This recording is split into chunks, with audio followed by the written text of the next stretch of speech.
It's a surprise that we ended up choosing Tangier to live in, considering we only saw the old part. We didn't even go outside of the Medina that trip. Yeah.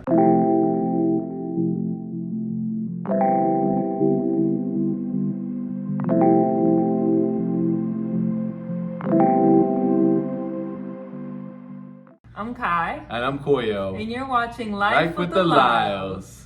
A lot of y'all asked, why did we choose Morocco out of all the places in the world? You buckle up, get some popcorn. We're gonna give you the full story. So it all started with us having our honeymoon. We were trying to figure out where we wanted to go. My mother, she has traveled all over the world. She's been to nearly all of the continents. She's been to Egypt, Fiji, everywhere. Dubai. So she's seen a lot of great places and traveled and experienced them all. I asked her, out of all the places that she's visited, what is the favorite place, her favorite vacation that she's ever taken out of anywhere in the world? And she said, Morocco. Morocco? Yeah, I didn't know necessarily where it was. I'm not gonna lie. Right, I'm like, why Morocco? Why there? It's so random. You don't ever hear people recommending Out of Morocco. all the places in the world, you choose Morocco. But it all made sense once we visited. Yeah. We ended up booking our flight, and we're like, okay, we're gonna do it. And so we kind of had her help us with our itinerary. This is gonna be all the things we did over a 7-day period. We ended up visiting 3 cities, and my mother had recommended that we do it in a particular order for the sake of having high energy and adrenaline, and then being able to kind of relax by the end of that vacation. The first city that we visited was Marrakesh. Day 1, we land in Marrakesh. We really don't know what to expect. She had told us that it was gonna be like really high energy and stuff like that, kind of like New York. But we didn't know what we were walking into. We land on the continent of Africa. How nervous were you? I was pretty nervous, just had no idea. Like usually if you're going to the Caribbean, you know what to expect, right? I'm Calm vibes. Yeah, beautiful ocean. But I had no idea what to expect going to Marrakesh. Stepping off the plane was very surreal. It was like a feeling of, wow, we are in Africa. And it feels completely foreign when we first got off the plane. We ended up booking a Riad called Riad Les Jardins Abdou. I ended up booking a driver through the Riad, which was great because I thought that, you know, we would have to either find a shuttle or find a driver or something like that. But we ended up just doing it through the Riad. It was just a few dollars more. And he came, picked us up, had a sign, and we were like on the road. And as we're driving, like we're kind of getting a feel of the scene, and it's like an oasis. Yeah. And we're driving and driving and driving, and we like enter into the Medina, and like the walls start closing in, and the roads get smaller and smaller, and we're just driving in this van, and I'm like, is our car gonna fit? I remember with us going through, there was the new city and the old city. It was definitely a lot of hustle and bustle. It was definitely, you know, traffic and the things that come with it. But still, it was just kind of like, oh my goodness, this is a very foreign feeling, like we're not used to every day. We get in the Medina, and we're like, where is our Riad? Because again, it doesn't look like the Riad itself doesn't look like it would be located in this particular area. We walk into this Riad, and it is just beautiful. So the hustle bustle is on the outside, and then on the inside is just tranquility. And there was a pool right there in the middle of the Riad, and usually the houses are built around a courtyard, which usually has a pool, and it was just beautiful. And then the owner was like, hey, we have some tea and some cookies for you guys to enjoy and relax. After all the traveling we'd done, I think they were getting our room ready. And so we sat down and just, it was just, it was gorgeous. Like looking at all the architecture of the house, the how arches, it was built, and it was just such a beautiful place. When the owner had us sit down for the tea, what were you expecting? Because my parents did warn us, like they said they poured the tea, like there's like this whole show that they kind of put on. Definitely at that Riad, we got introduced to the first time Moroccan mint tea. Oh my gosh. Yes. We sat down because we were actually kind of in a rush because we had a reservation for our restaurant. And so we were trying to just go. And he was like, no. Sit down and enjoy this Moroccan mint tea. This is like customary. So we sat down by the pool, and how how beautiful was it when he was pouring it for us, first of Yes. all? Yeah, the presentation and everything. Because the higher they pour, like the better it is. Mm-hmm. The bubbles, there's less bubbles, I guess. I don't know. There's like a whole thing to All it. I can say is when this tea hits your lips, Oh, it is like the most amazing flavor. nothing you've ever tasted before. And needless to say, that started my endless pursuit of Moroccan mint tea. It's just a very high bar for tea. Nothing is the same after. No. So that was just the downstairs area. We're just taking it all in, and then they're like, all right, you can go up to your room. And we get up there, and it's just stunning. There's a bed, a gold sink, and a stone bath in there. It's just stunning. And then like the aroma, because there was some sort of fragrance in the air. I don't know what it was, Yeah. but it just smelled so aromatic, and I was just like, oh, I'm ready to go to sleep. But we were hungry, so we needed to eat. After we took in the room, we ended up going to a restaurant called La Trattoria Marrakesh. For context, we shape all of our vacations around the food. So you're gonna just hear a bunch of food places being kind of trickled in with us staying at nice Riads. We went and ate at La Trattoria, and you walk in and there's just a ton of trees and plants everywhere. It's just so green. Beautiful. We're seated right next to the pool, and then there's like these beautiful gold light fixtures hanging above the pool. And it's just us in there because I think they had just opened up for lunch or something like that. Usually in the US, like you kind of gotta finesse where you're gonna put your purse. Like you gotta find a chair, or you'll put it on the back of your chair or on the ground or something. They're like, no. We have like a little stand for your purse. So I'm not used to that from the US. Maybe they do that in other countries, but I was not used to that. Ended up ordering some delicious food. He got a lamb. What did he get? It's like a leg of lamb. Oh, it looked delicious. I don't even eat meat at all. I don't eat meat like that. It's so good. It was like on a bed of rice. I ended up getting some pasta, and I think it had salmon. I remember though that I liked your food. Your food was fire. Yeah, it was was really way good. better. Not way better, but it was really good. Yeah, everything was divine there. Highly recommend that restaurant. After we ate lunch, we ended up going to this beautiful garden. It's called Jardin Majorelle.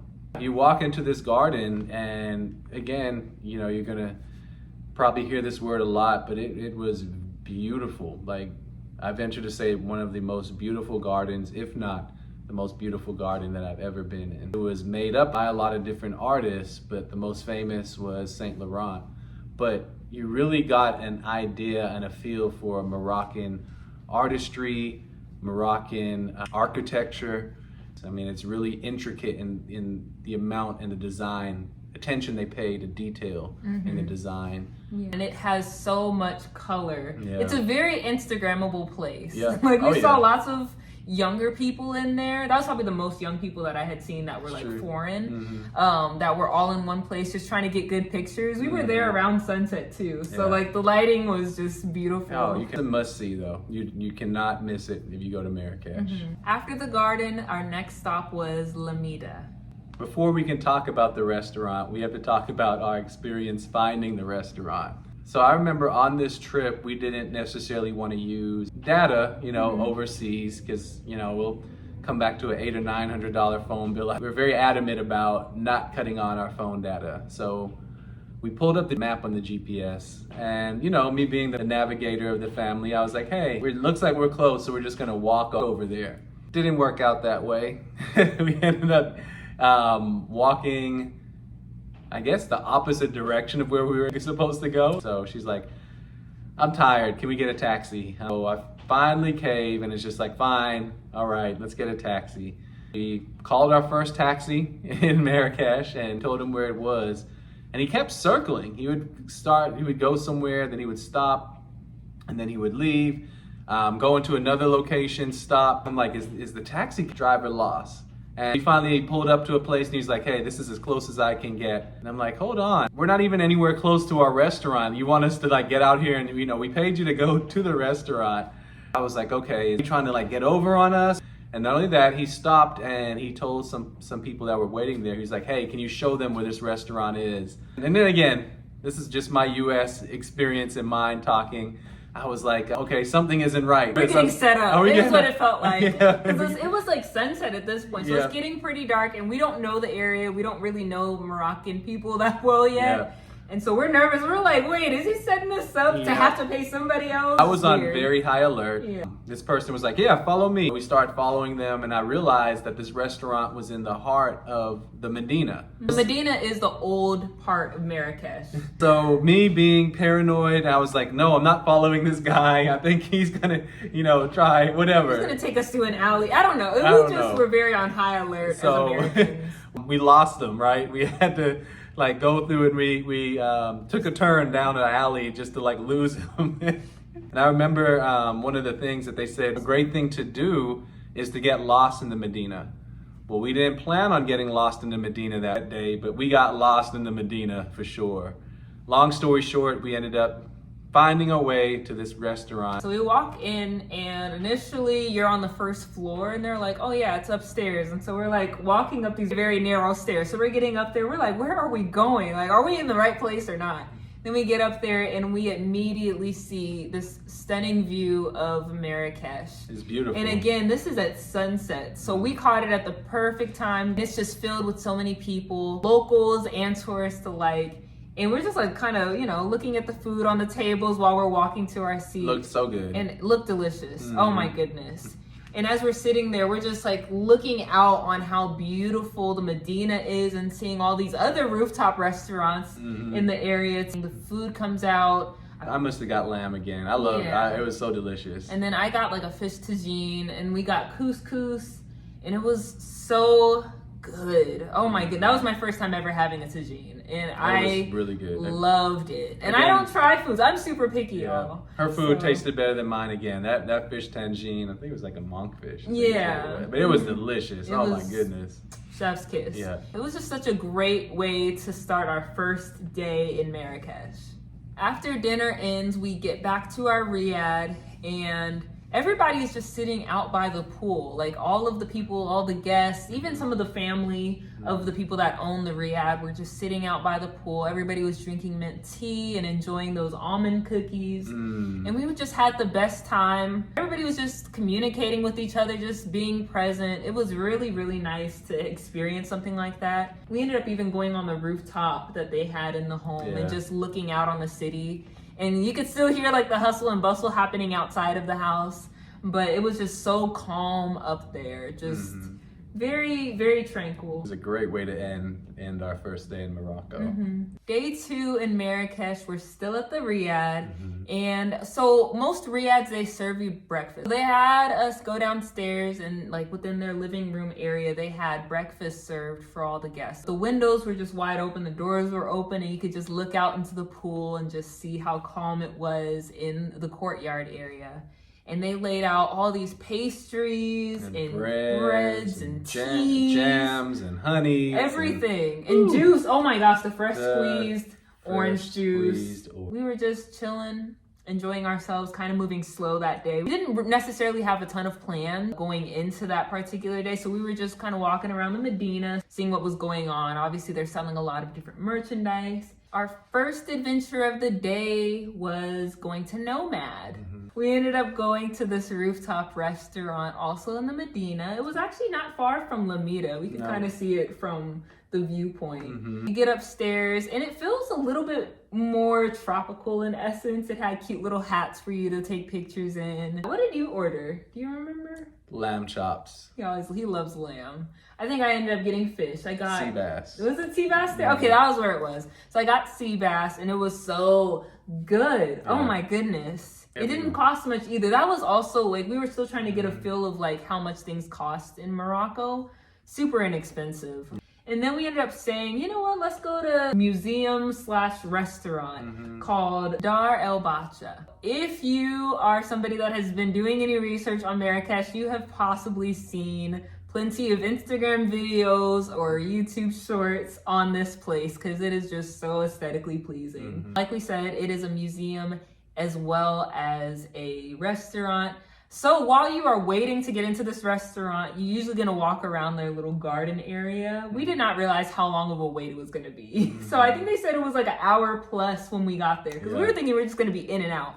No, everybody was trying to get in there. They're like, yeah, it's gonna be about an hour and a half wait. So we're like, okay, I guess we'll just have to walk around. And it's just so stunning. This just goes back to how intricate and beautiful the art and architecture is in Marrakesh and in Morocco as a whole. I know you enjoyed just like taking it all in. It was just a visual feast. It was really amazing. Again, just never being exposed to this type of architecture. It was unlike anything I've ever seen, anything in the US, anything in Europe. It was just really my favorite style of architecture now, as far as the art and the care that was put into it. We took lots of pictures, enjoyed ourselves for that hour and a half. And then we got called into the restaurant, and it was just as beautiful as the outside area. It was well worth the wait. Even the waiters and all the staff of the restaurant were like wearing these white coats and their hats, and like it was just all uniformed. They had like a little outer area, and like it had a little skylit area. And then we were kind of in that back room. It was so nice. Well, the walls in the area that we were in had like a ton of, it was giving you more European style art designs on the wall. And it was just so well thought out. I ended up ordering the chocolate cake, and it had little gold flakes on it, and he got a fruit salad. How did you like the fruit salad? Oh, it was delicious. Yeah. I ended up enjoying it. It was really delicious. Very much worth the visit and worth the wait. We ended up checking out of our first Riad and checking into our new Riad, which was called Riad Botanica. This was in the Medina, just a different part of Medina. The Medina is huge. Checking in, and it was completely different feeling from the first one that we had. There was checkered floors. It smelled really beautiful. All of the Riads have a distinct smell. Again, it has a pool right in the heart of the house. We didn't jump in the pool that time, but we were able to. No, yeah, we did dip our toes into the pool. It was nice, and they had like a little cat there. And so the cat, some birds chilling too in the cage. It was a really, really pretty and like modern type of Riad. It felt very, very modern in terms of the courtyard. Then we got upstairs, and I just remember like the door cut out going into the room, and the bed was so comfortable. I remember sleeping that night, and I was out. It was a very comfortable bed. Yeah. I really loved the bathroom though. That was my favorite part. It looked like a clay shower. Remember? It, like the walls were like it felt like pottery. Yeah, the bathroom was huge. Took lots of pictures in there. But it was just a great, great Riad. The host was awesome. All the hosts are super hospitable. Our next stop was Sabi Sabi. This was not a place that my mom recommended. I believe that Koyo just looked it up, and we ended up finding it. And it wasn't too far from the first restaurant which we visited on our first day, La Trattoria. It's about a block up from there. The architecture in that place was completely different from everywhere else that we had eaten at. It is a all woman owned and ran restaurant, which was really cool. But you get inside, it's super dark. We weren't able to take a ton of pictures or videos because it was really dimly lit. But again, it was very like earth tones, some plants in there. It's beautiful. Stunning. Oh my goodness, I think this is our first time trying olives in Morocco. Oh, yeah. I do not eat olives. I am picky. Koyo took a bite of an olive, and he's like, no, you need to try this. And I did, and I loved it. I was like, oh, this is what olives are supposed to taste like. The bread was super warm. I think I ordered another tagine. It had like the meatballs. Do you remember? Yeah. It was like some sort of like, it was like a vegetable meatball or something like that. He got probably lamb or something. Probably lamb. He probably got lamb. Maybe again. fish that time, actually. Maybe. But yeah, I was a little bit nervous about this menu because I didn't necessarily see things that I usually eat, but I was like, I'm gonna experiment, stepping outside of my comfort zone, and I was not disappointed at all. But yeah, highly recommend it. The next day, checking out of our Riad and hopping on the train to get to Tangier. My mother had recommended that we go from Marrakesh to Tangier because again, the adrenaline in Marrakesh is real. Like if you were, visiting Morocco for the first time, go there. That way you can just be like, oh my goodness, sights, scents, all the things to see. And then Tangier is a lot slower paced. Just a completely different feeling though. So you're going from a desert feeling to a coastal town. Yeah, about a 3-hour train ride. It was very comfortable. Yeah. Didn't have to pay a whole lot to get there either. We ended up buying our ticket at the train station. What did you feel when you got to Tangier? Do you remember? Right off the bat, Tangier felt like it was a little bit more of a vibe. We were able to, as we were driving to our Riad, we saw the beach, which was beautiful. Yet again, we couldn't get directly to our Riad in a car. And so we were dropped off by the Medina to where we had to now walk to our Riad. Lo and behold, you know, we got lost again. Stay getting lost because again, we're not using data, so we're just trying to like use our map to some degree. Don't get me wrong, getting lost in Medina is fun. You know, all these sights and smells, and you know, it feels like you're going back in time. And so I enjoyed it. I liked getting lost. Yeah, but it's rough when you have all this luggage. And True. The Medina in Tangier has a lot of hills. Like Tangier as a whole has a lot of hills, but specifically the Medina. And so you're hauling all of this luggage through cobblestone, and the roads get kind of small in certain areas. So it was a lot to get lost in, but it was still fun. We ended up finding our Riad, which is called Riad Sultana. This was not our favorite Riad that we stayed at, but it was still nice. It was really different, I'd say. It didn't have a courtyard like it did at the other Riads. This one just kind of had, the first floor was nice. Like the lobby was really pretty. It had some couches for you to hang out and chill at. It had a little front desk area, and then immediately you go upstairs to the different rooms.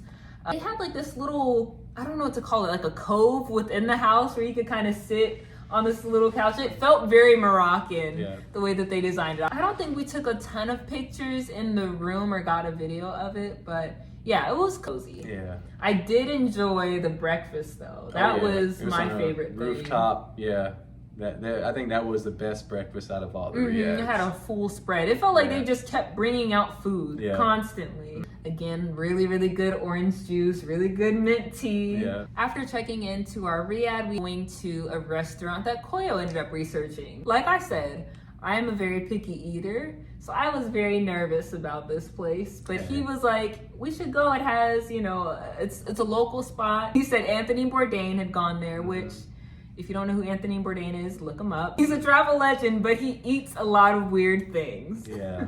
When we go on vacation, it's my job to find the restaurants. Usually, yes. And so I did very well. Overall, he usually does well. This one was different. It was different. Yeah. I can't say it was bad, but it was very different than what any cuisine we had ever tried. This type of restaurant the menu is the menu. You know, you pay your money or whatever at the beginning, and they give you like 4-course meal, I guess. I think it's several courses. Yeah, several courses. Everybody eats the same thing. It consists of some bread and olives, and then there was a soup that came out. We could not eat the soup. There was some baby shark in the soup, which we can't eat that for religious reasons, and so we were like, can you take this out? And then it still had other stuff we couldn't eat.